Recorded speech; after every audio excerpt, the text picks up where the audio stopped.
As everyone knows, when your best bro gets a girlfriend, it hurts more than getting stabbed in the chest. Recently, rumors spread in school that the male lead had a girlfriend. Even though he denied it and said there was nothing going on between him and Tianxia, his bros still decided to investigate, just in case, and made plans to visit the house where he was staying with his uncle. What they didn't know, except for Gengping, was that the male lead's uncle had two incredibly beautiful daughters. If his bros ever found out that he was living under the same roof with two stunning girls, they would absolutely murder him out of jealousy. So he quickly warned his sister-like roommate, Nai Hua, to make sure she wasn't home today. He didn't explain why, but seeing his serious face, she agreed to disappear for the day. When the bros arrived, they didn't notice anything strange at first. To avoid revealing Tianxia and Nai Hua's existence, the male lead immediately dragged them into his room, but unexpectedly, they stumbled upon something unspeakable the moment they walked in. "What's that on your hat?" one asked. "You're even wearing a hat?" someone else said. The room was in such disarray, even the TV was blocked. "What is this? A lipstick? An eggplant? This is too much." They questioned why such things were there. "It's not what it looks like," he pleaded. "The lipstick was from a club game, and the lingerie size doesn't even match Tianxia." Somehow, they believed him. Just when he thought he was in the clear, Nojima discovered a wig. He assumed he was seeing things, but another friend found a girl's school uniform. Now everyone secretly suspected that the male lead might have certain tastes. It creeped them out, but no one said anything and just pretended they didn't notice. Thinking he had survived the inspection, the male lead relaxed until Yamamoto stepped out to get some drinks and accidentally saw Nai Hua. Not only that, he took a picture of her. The male lead was instantly paralyzed with fear. Everyone was stunned by her beauty, and Yamamoto swore he saw her by the seaside and couldn't let this opportunity slip away. Even if the chances of success were slim, he had to try asking her out. So he went looking for her, but just 2.5 minutes later, he came back crying, clothes ripped. Turns out he ran into a group of naked guys, none other than the seniors from the diving club. Before Yamamoto could even explain, the male lead and Gengping already understood what happened. "We watch this kind of thing every day," someone joked. "Drink up, it's fate. Forget it. You and she were never going to work out. Can't you comfort him properly?" another muttered. But then the topic turned serious. What if Nai Hua is actually into girls? That'd be a problem. "It's just a joke," someone insisted. "No, I'm serious," Gengping said. "But being with her does feel a bit strange." "Yeah, but also kind of natural. You guys don't even know what I am. How can a girl be that cute?" Suddenly, someone apologized for opening the bathroom door, thinking it was a friend. "You're here," the male lead panicked. Sorry, you two. Don't make a mess on the floor." Then came the beauty contest. Tianxia was participating for the first time, but her face was completely blank. The male lead, watching from the crowd, wanted to help her stand out, to make her more charming. He thought if she smiled, she'd look even missed, giving them a trash disposal stare. Another plan failed. Now there was only one move left: lift her skirt. "But how?" the senior asked. That's when Gengping pulled out a rubber ball. "Just throw it at her feet. It'll bounce and flip her skirt." But they had to make sure she wouldn't know who did it. Gengping suggested everyone throw a ball at once to confuse her.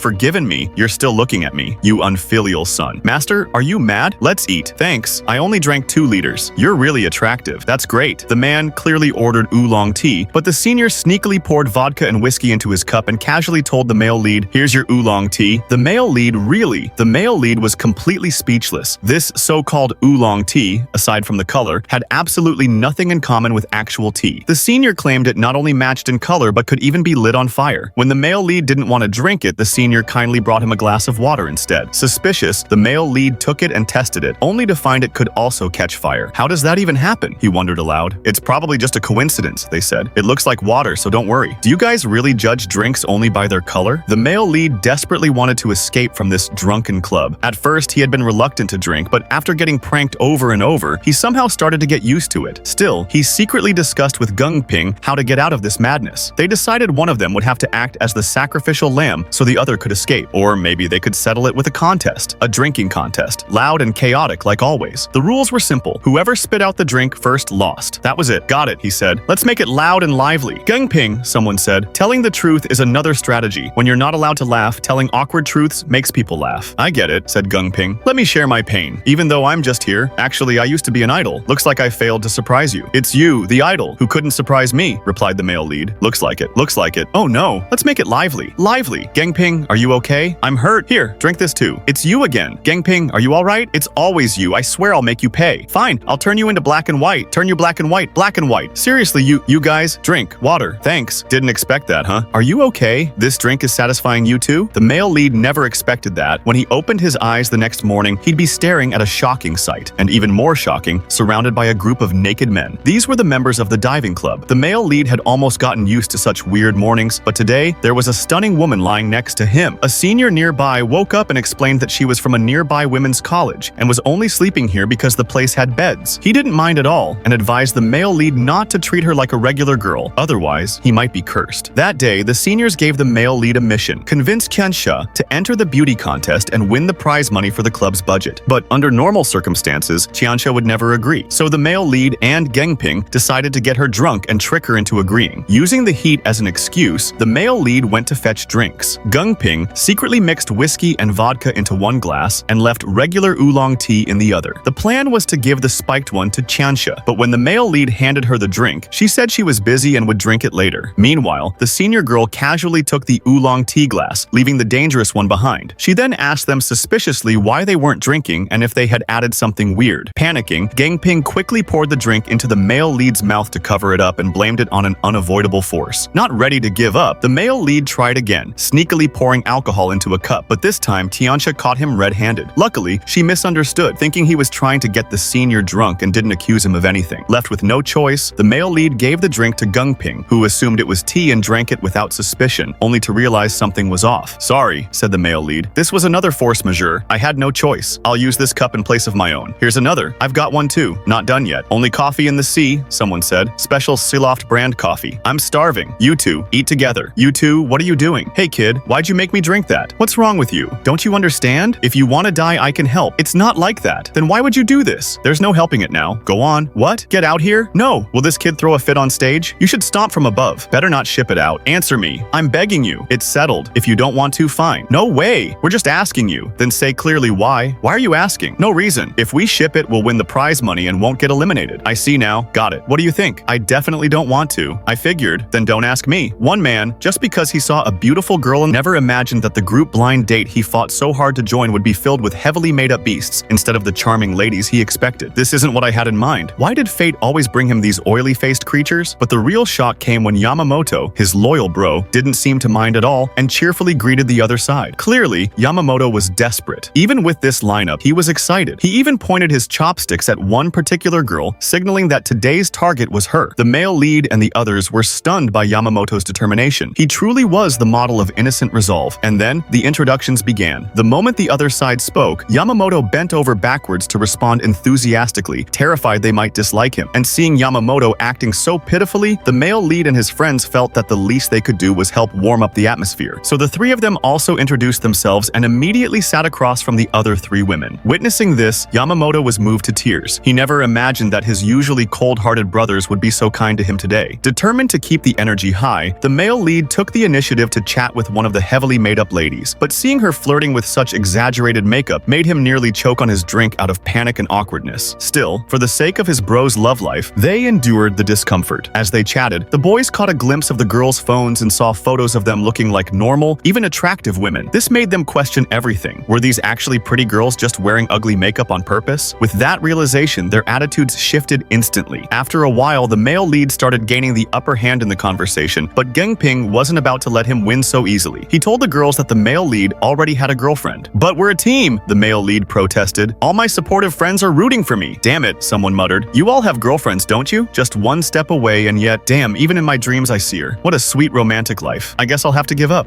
Bring some dessert? Sure. Girlfriend? Right, this is important. There's ice cream and cola. Which do you want? I'll take cola. Then I'll choose ice cream. No way.